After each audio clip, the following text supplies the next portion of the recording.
Alright guys, so we're going to go ahead and get some of these 7.5 notes out of the way, which deals with something called independent events. Okay, and I'm sure that you've heard the word independent before, both in and outside of math class, but now when we talk about events being independent, event A and event B, in a probability sense, what that means is if those two events are independent, the occurrence of event A does not increase or decrease the likelihood of event B. They're independent of one another. They don't affect one another. That's another way to think of it. So I have a couple of examples here. If event A is rolling a 6 and event B is rolling a 2, and what I mean by that is like first we roll a 6. Then when I go to roll the dice again, does the occurrence of rolling a 6 here, does that somehow make rolling a 2 more or less likely to happen? And that would be not a change at all. So those would be independent. The die doesn't magically know that you rolled a 6 this time, so it's not going to, affect the occurrence of rolling a 2.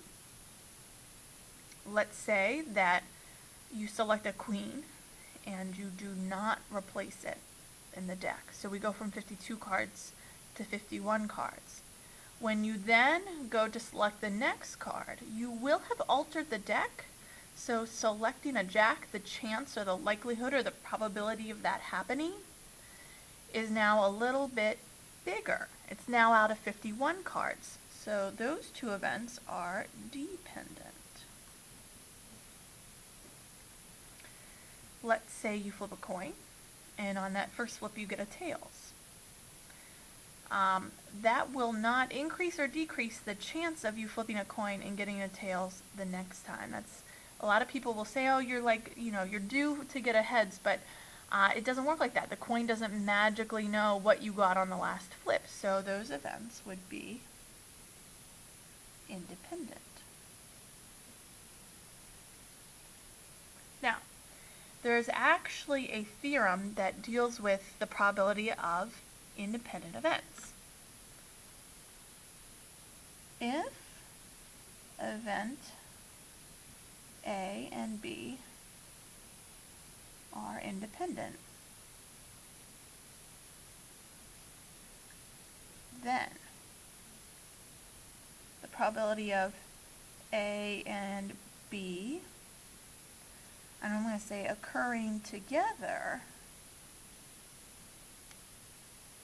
is equal to the probability of A times the probability of B. Okay, and this little probability equation is super important because we are going to use it to mathematically prove if events are independent.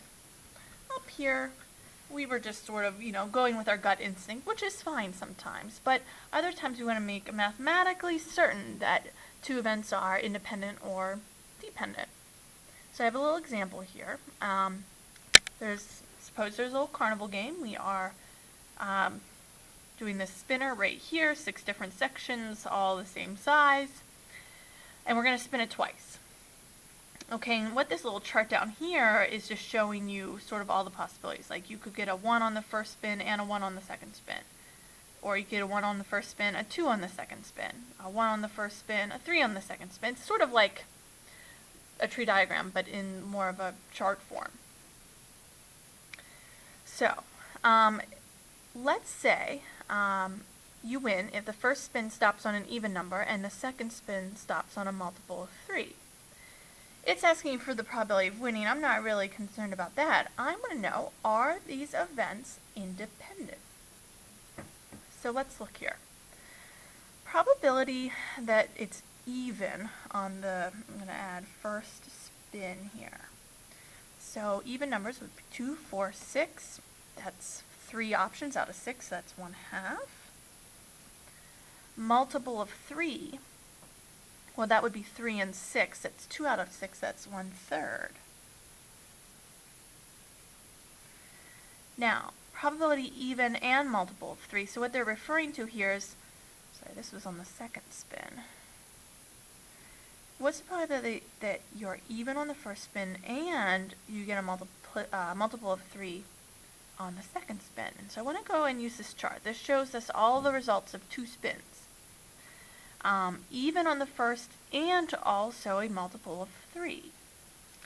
So even on the first spin, so I'd be looking at 2, 4, 6, and a multiple of 3 on the second spin, 3 and 6, and they've sort of made these options bigger for you already, but that is 6 options out of 36, which reduces to 1 over 6. Now, what this theorem says is that if these two events are independent, and your gut instinct is that you know that they are, you know that what you get the first time around has no bearing on what you get the second time around. But if they are mathematically independent, we can use this formula to prove that. Okay, so we want to see, when I take the probability of being even, and I multiply it by the probability of a multiple of 3, do I get the 1 over 6? So let's see.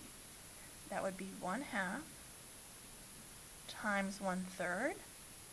When we multiply fractions, we go straight across the bottom. That's 1 over 6. So, since the probability of being even times the probability of a multiple of 3 equals the probability of being even and a multiple of 3. Since that's true, these events are independent.